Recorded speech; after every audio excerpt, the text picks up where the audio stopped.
e ele comeu. Disseram os seus servos: que é isto que fizeste? Pela criança viva jejuaste e choraste, porém depois que ela morreu te levantaste e comeste pão. Respondeu ele: vivendo ainda a criança, jejuei e chorei, porque dizia: quem sabe se o Senhor se compadecerá de mim e continuará viva a criança? Porém, agora que é morta, por que jejuaria eu? Poderei eu fazê-la voltar? Eu irei a ela, porém ela não voltará para mim. Meus amados, aqui nós temos o caso deste filho que Davi gerou com Batseba como fruto de um pecado. E aí, meus amados, Deus manda o profeta Natan repreender Davi. E aí Natan vai lá e repreende Davi. E na repreensão de Deus, Natan diz que a criança irá morrer.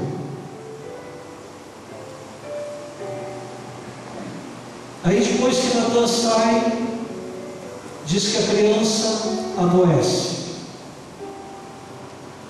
Aí Davi começa a jejuar e a orar e a chorar e clamar ao Senhor para ver se o Senhor tem misericórdia da criança. Mas aquilo que Deus falou não poderia ser mudado. E Deus não mudou o que Ele disse. Aí, meus amados, a criança morre. Aí Davi vai ver os seus servos conversando uns com os outros. Aí ele já entende que a criança havia morrido.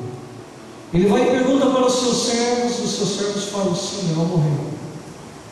Aí, meus amados, diz que imediatamente Davi se levanta do pó, vai, toma um banho, depois vai até a mesa da sua casa e pede para as pessoas, os seus servos, trazerem pão para ele, e diz que ele se assenta e come e continua a vida.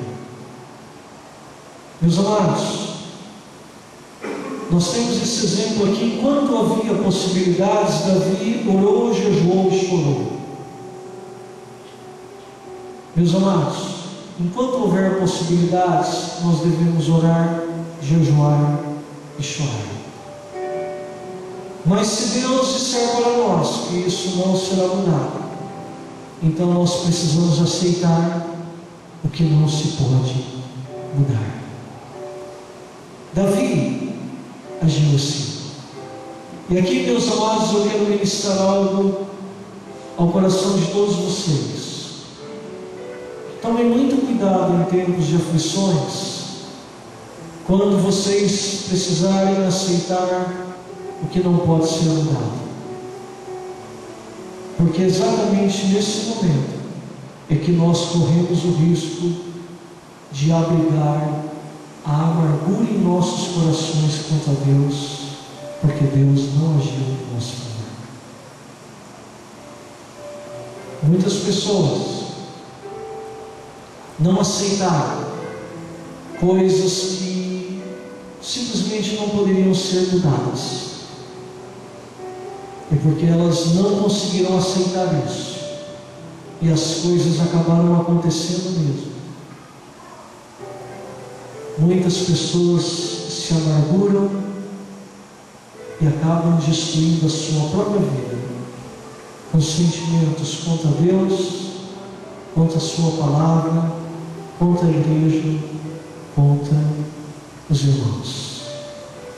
Então, uma das maneiras de nós enfrentarmos tempos de aflições é nós aceitarmos o que não pode ser mudado.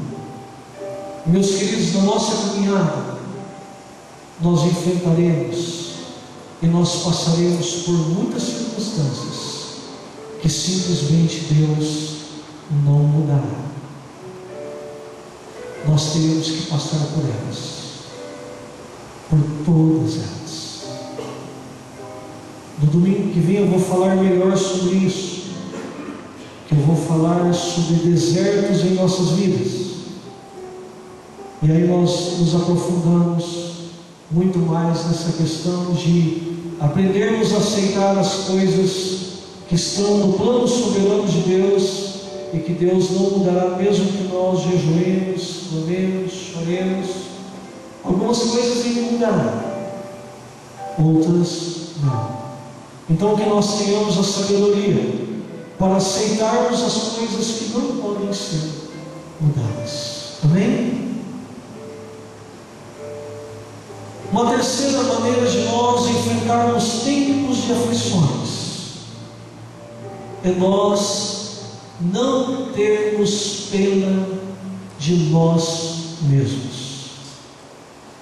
Geralmente, meus queridos, quando nós passamos por momentos de tribulações, de aflições, de angústias, de perseguições, de injustiças, de desprezos, de abandonos, geralmente nós temos a tendência de desenvolvermos uma